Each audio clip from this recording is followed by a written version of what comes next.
2025 উচ্চ মাধ্যমিক দর্শন পরীক্ষায় বচনের বিরোধিতা থেকে যে ধরনের লজিকের প্রশ্নগুলো পরীক্ষা আসবে তোমরা দেখে নাও কিভাবে এই সমস্ত লজিকের প্রশ্নের উত্তর তোমরা করবে আমি শিখিয়ে দিচ্ছি। এর ফলে এই ক্লাসটা করলে যতই প্রশ্ন ঘুরিয়ে আসুক তোমার কাছে জলের মতো সহজ, একটা প্রশ্ন ভুল হবে না। এখানে কয়টা প্রশ্ন দেখছো? একটা, দুটা, তিনটা, চারটে, পাঁচটা প্রশ্ন। তো এই পাঁচটা প্রশ্নের উত্তর শিখতে গিয়ে তোমরা হাজার প্রশ্নের উত্তর দিতে পারবে। এটাই হচ্ছে আমার ক্লাস, মানে এক ক্লাস করলেই সমস্ত প্রশ্নের উত্তর দিতে পারবে। তো দেখে নাও কিভাবে এই সমস্ত প্রশ্নের উত্তর করবে, আমি সেভাবেই ক্লাসটা করাচ্ছি। তো চলো ক্লাসটা করে নেওয়া যাক। আর একটা কথা বলছি, যাদের লিখিত পরীক্ষায় 80 পাওয়ার ইচ্ছে আছে ফুল টিউশনটা দেখে নেবে প্লেলিস্ট ভিজিট করে। 80 গ্যারেন্টি, যা লিখে দিয়েছি তার বাইরে একটা প্রশ্ন আসবে না। মিলিয়ে নেবে, যতই তুমি টিউশন পড়ে থাকো না কেন, তোমার টিউশনের নোটস 8 মার্কের, তোমার টিউশনের লজিক, এমসিকিউ, এসিকিউ, সাজেশন, অধ্যায় ধরে ফুল টিউশনটা মিলিয়ে নেবে প্লেলিস্ট ভিজিট করে। প্রত্যেকটা অধ্যায় সাজানো আছে খাতার মতো। তো চলো ক্লাসটা করে নেওয়া যাক। দেখো, বচনের বিরোধিতা থেকে আমি এখন যেটা ক্লাস করছি সেটা extra class, main tuition complete. অবশ্যই এই ক্লাসটা করে বাকি ক্লাসগুলো প্লেলিস্টে গিয়ে এই অধ্যায় করে নেবে, ঠিক আছে? তো বচনের বিরোধিতাকে আমি প্রথমত কি করেছি, এমসিকিউ লিখে দিয়েছি, উত্তর সহ এসিকিউ লিখে দিয়েছি যেগুলো মুখস্থ করতে বলেছি। তারপর কি বলেছি, লজিক ক্লাস দুটো ছকের মাধ্যমে, একটা হচ্ছে বিরোধানুমান আর একটা বিরোধিতার ছক, দুটোই ছক। এই দুটো ছকের মাধ্যমে সমস্ত লজিকের প্রশ্ন আসে। আর এই দুটো ছক করতে পারবে তার কাছে লজিক একদম জলের মতো সহজ। তো আজকের যে প্রশ্নগুলো আছে সেই প্রশ্নগুলো হচ্ছে বিরোধানুমানের প্রশ্ন। প্রথম প্রশ্ন কি, আই বচনটি মিথ্যা হলে ও বচনটির সত্যমূল্য কী হবে? দ্বিতীয় প্রশ্ন কি, সকল মানুষ হয় অসৎ বচনটি মিথ্যা হলে কোনো কোনো মানুষ নয় অসৎ বচনটির সত্যমূল্য কী হবে? এই ধরনের প্রশ্নগুলো পরীক্ষা আসবে, যাতে তোমার অসুবিধা না হয় তুমি দেখে নাও। নেক্সট প্রশ্ন, বিরোধিতা সার্বিক বচনটি সত্য হলে বিশেষ বচনটি কী হবে? এই প্রশ্নের উত্তর কিভাবে করবে? নেক্সট প্রশ্ন, ই বচন মিথ্যা হলে এ বচন কী হবে? নেক্সট প্রশ্ন, দুটি অসম বিরোধী বচনে একটি সত্য হলে অন্যটি কী হবে? তো কিভাবে এই প্রশ্নের উত্তর তোমরা করবে দেখে নাও। তো এই ধরনের প্রশ্নের উত্তর করতে গেলে ওই একটাই ছক, শুধু প্রশ্নগুলো বিভিন্নভাবে ঘুরিয়ে আসে, তার জন্যই তো আমার এক্সট্রা ক্লাসগুলো হচ্ছে। তো অবশ্যই আমি বলছি প্রত্যেকটা অধ্যায় ভিজিট করে করে আমার কিন্তু সুন্দর করে সাজানো আছে, ভিজিট করে করে প্রতিদিন প্রত্যেকটা অধ্যায় ক্লাসগুলো করে নেবে, ঠিক আছে? এই ক্লাসটা করে বাকি ক্লাস অবশ্যই করে নেবে। তো এই ছকটা আগে ছকটা আমি লিখে নিই।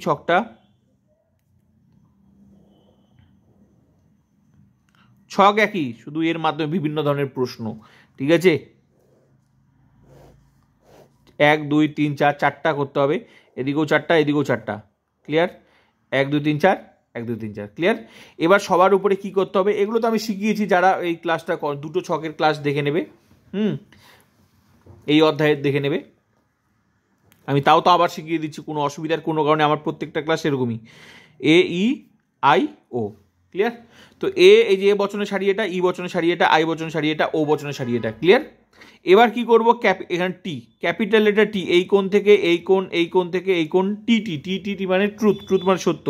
আর এই কোণ থেকে এই কোণ, এফ, এফ মানে ফলস, ফলস মানে কি মিথ্যা, এফ এফ এফ এফ বড় হাতের এফ এফ, ক্লিয়ার?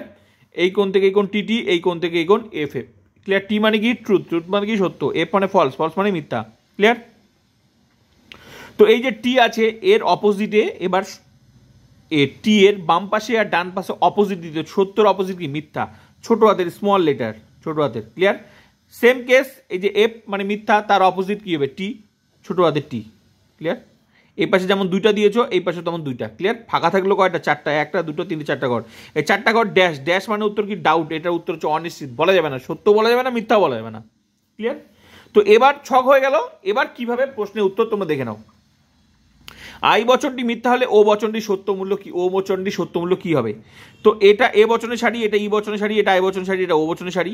তো কোথায় যেতে বলছে, আই বচনটি মিথ্যা হলে, তার মানে আই বচনের ঘর কোনটা, এটা আই বচনের ঘর, এটা, ক্লিয়ার? কি বলছে, আই বচনটি মিথ্যা হলে, তো মিথ্যাই বলুক আর সত্যই বলুক, প্রথমে যেটা বলবে সেটা সবসময় ক্যাপিটাল লেটারটা ধরতে হবে, এই জন্য এটা ক্যাপিটাল লেটার। তো আই বচনের ঘরে ক্যাপিটাল লেটার কোনটা আছে, ক্যাপিটাল মিথ্যা হচ্ছে ক্যাপিটাল, যে এফ মানে মিথ্যা, ক্যাপিটাল লেটার এটা। তাহলে আই বচন মিথ্যা হলে ও বচনটি সত্যমূল্য কি হবে, আই বচনের ঘর ওটা, ক্যাপিটাল লেটার হচ্ছে এটা, ক্যাপিটাল লেটার এটা, এটা কোথায় যেতে বলছে? আই বচনটি মিথ্যা হলে ও বচনটি সত্য মূল্য। তার মানে আই বচন মিথ্যা হলে ও বচনের ঘরে, এটা যেহেতু দ্বিতীয় সারিতে সরাসরি এই ঘরে আসতে হবে, ও বচনের ঘরে যেতে বলছে, ও বচনের সত্য মূল্য, তার ও বচনের ঘরে উত্তর সত্য। টি মানে ছোট হাতের টি থাকুক আর বড় হাতের টি থাকুক, শেষ যেটা উত্তর সেটাই হবে, টি মানে সত্য, ব্যাস উত্তর সত্য। কারণ আই বচনটি মিথ্যা হলে ও বচনটি সত্য মূল্যে, আই বচনের ঘর মিথ্যা এখানে ধরতে হবে, ও বচনের ঘরে যেতে হবে, যেই সারিতে ধরছো সেই সারি সরাসরি যেতে হবে, তার ও বচন সত্য। ক্লিয়ার? এবার প্রশ্ন আই বচন মিথ্যা হলে, এবার যদি বলতো আই বচনটি এখানে মিথ্যা না হয়ে সত্যও বলতে পারতো, আই বচনটি সত্য হলে ও বচনটি সত্য মূল্য কি হবে? এবার যদি বলতো আই বচনটি সত্য মানে এখানে আগে টি আছে, এখানে ছোট হাতের টি আছে, বড় হাতের ধরবো কোনটা? সবসময় বড় হাতেরটা, ধরার ক্ষেত্রে শুরুটা সবসময় বড় হাতের, এই জন্যই বড় হাতেরটা। তাই বচন সত্য হলে ও বচনের সত্য মূল্য, ও বচনের ঘর এখানে যেহেতু মিলেছে তাহলে ও বচনের ঘর কি আছে? ড্যাশ, ড্যাশ মানে উত্তর অনিশ্চিত। ক্লিয়ার? তাহলে একই প্রশ্ন এক প্রশ্ন করতে গিয়ে বাকি প্রশ্ন আমি সেই প্রশ্নটা লিখিনি, কিন্তু তাও উত্তর তুমি দিতে পারছো। আশা করি কেন দিতে পারছো বুঝতে পারলাম। তো এরকম এইভাবে এইভাবে এইভাবে বাকি প্রশ্নগুলো বলতে পারে, এটা বলতে পারে, এটা বলতে পারে, এ বচনে বলতে পারে, ই বচনে বলতে পারে, সমস্ত প্রশ্ন বলতে পারে একইভাবে। ক্লিয়ার? নেক্সট প্রশ্ন, সকল মানুষ হয় অসৎ বচনটি মিথ্যা হলে, এই যে সকল মানুষ হয় বচনটি মিথ্যা হলে কোনো কোনো মানুষ নয় অসৎ বচনটি সত্য বলে, এখানে বচনটা আইডেন্টিফাই করে দেয়নি, মানে কোন বচন সেটা বলেনি, তোমাকে জানতে হবে এটা কোন বচন। আর এটা জানতে গেলে তোমাকে লজিক জানতে হবে, লজিক জানতে গেলে তোমার বচনগুলো সঠিকভাবে জানতে হবে, এ বচন কোনটা, ই বচন কোনটা, আই বচন কোনটা, ও বচন কোনটা। তো এখানে সকল মানুষ হয় অসৎ, এটা কোন বচনে গঠনে করা আছে? এটা এ বচনে গঠনে, তার মানে এ বচনের কথা বলছি, এই বচনটা বলেনি, কিন্তু এইভাবেও প্রশ্ন আসবে। তার মানে এটা তোমাকে ধরে নিতে হবে। কেন? কারণ আমরা জানি বচন শিখেছি সকল মানুষ হয়, এটা মানে এ বচনের গঠন, তার মানে এ বচন মিথ্যা হলে কোনো কোনো মানুষ নয় অসৎ, তার মানে এটা কোন বচনের গঠনে আছে? ও বচন, তার মানে তোমাকে এ বচন মিথ্যা হলে ও বচনের কথা বলছে, কিন্তু এখানে বলেনি, জাস্ট বচনের গঠনটা দিয়ে দিয়েছে। ক্লিয়ার? তাহলে এ বচন মিথ্যা হলে ও বচনের সত্যমূলক ও বচন, আর এটা তো ও বচনের, তার মানে এটা ও বচন, তাহলে প্রশ্নটা হলো এ বচন মিথ্যা হলে ও বচনের সত্য মূল্য কি হবে? তো এ বচনের মিথ্যা ঘর, এ বচনের ঘর কোনটা? এটা এ বচনের ঘর মিথ্যা ঘর, এই যে বড় হাতেরটা এ, তো ছোট হাতেও আছে বড় হাতের আছে, ধরবো কোনটা? ধরবো সবসময় শুরুটা করবো বড় হাতের। এ বচন মিথ্যা হলে ও বচনের সত্য মূল্য, ও বচনের ঘর কোনটা? এটা তো কোন সারিতে মিলেছে? শেষ সারিতে ও বচনের ঘর, এটা শেষ সারিতে উত্তর কি আছে? সত্য, তার মানে ও বচন এই প্রশ্নের উত্তর। এ বচন মিথ্যা হলে ও বচনের সত্য মূল্য কি হবে? এ বচন মিথ্যা হলে ও বচনের সত্য মূল্য হবে সত্য। ক্লিয়ার?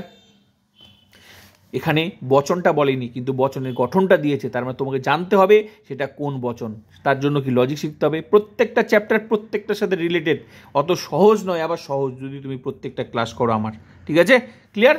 নেক্সট প্রশ্ন, একইভাবে সেমভাবে অনেক রকমের বচন বলতে পারে, সেটা ই বচনে গঠন দিতে পারে, আই বচনে গঠন দিতে, ও বচনে, সেমভাবে যেটা বার করলাম একইভাবে উত্তর হবে। তাহলে আশা করি এক প্রশ্নের মাধ্যমে হাজার প্রশ্নের উত্তর। ক্লিয়ার? নেক্সট প্রশ্ন, বিরুদ্ধ বিরোধিতা সার্বিক বচনটি সত্য হলে বিশেষ বচনটি কি হবে? বিরুদ্ধ বিরোধিতা মানে কি?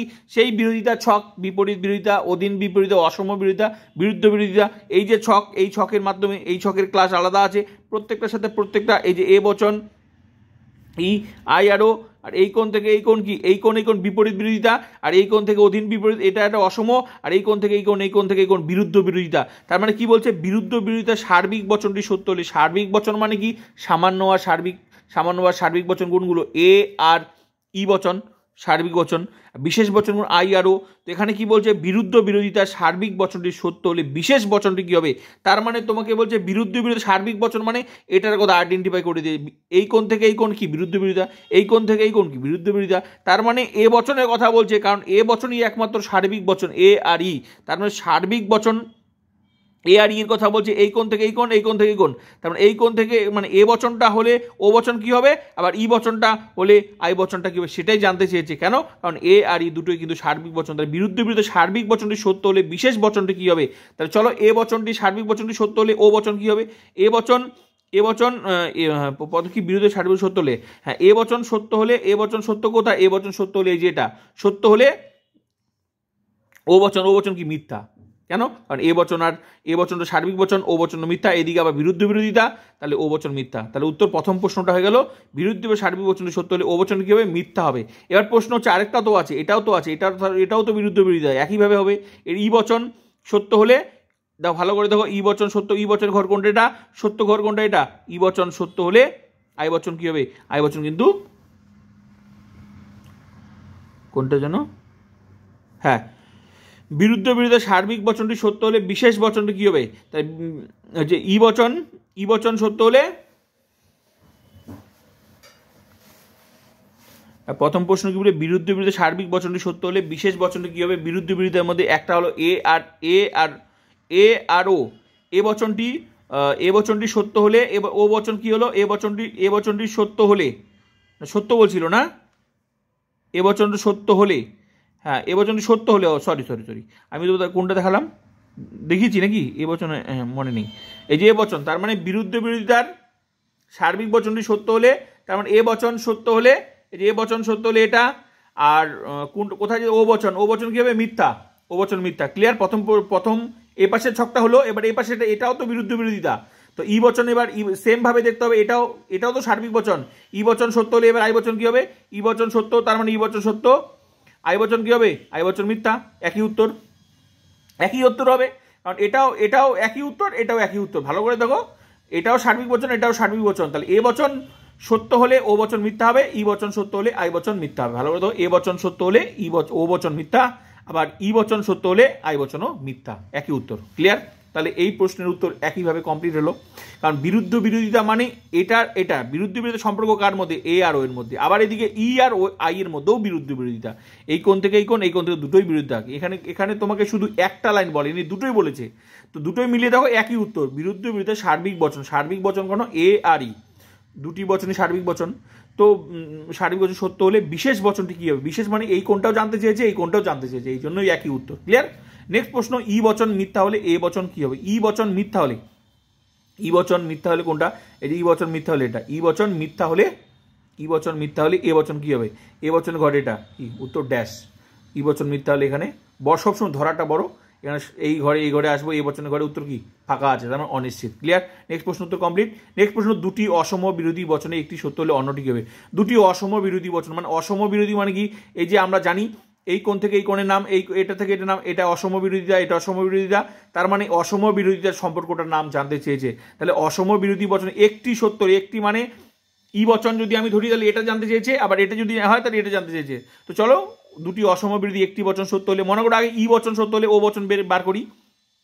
ই বচন সত্য হলে ও বচন কি হবে? সত্যই হবে। ক্লিয়ার? তাহলে এই পাশে সম্পর্কটা হয়ে গেল, ই বচন সত্য হলে ও বচন সত্য হবে, ই বচন সত্য হলে ও বচন সত্য হবে। এবার নেক্সট প্রশ্ন, আমি যদি এ পাশে ধরি, এ পাশেরটাও তো অসম বিরোধী, এটাও অসম বিরোধী, তো এ বচন সত্য হলে আই বচনটা কি হবে? দেখেন, এ বচন সত্য হলে আই বচন সত্য। একই উত্তর। তো আশা করি বুঝাতে পারলাম। এই হলো আজকের ক্লাস। তো এটা যেমন এদিকে বলছে, এই পাশটাও বলতে পারে, একইভাবে উত্তর বার করে দিলাম। তো এইভাবে প্রত্যেকটা প্রশ্নের উত্তর করতে হবে। তো বাকি ক্লাসগুলো অবশ্যই দেখে নাও অধ্যায় ধরে, প্রতিদিন প্রত্যেকটা অধ্যায় ভিজিট করে ক্লাস করো। লজিক তোমার হাতের মুঠোয় জল ভাত একদম।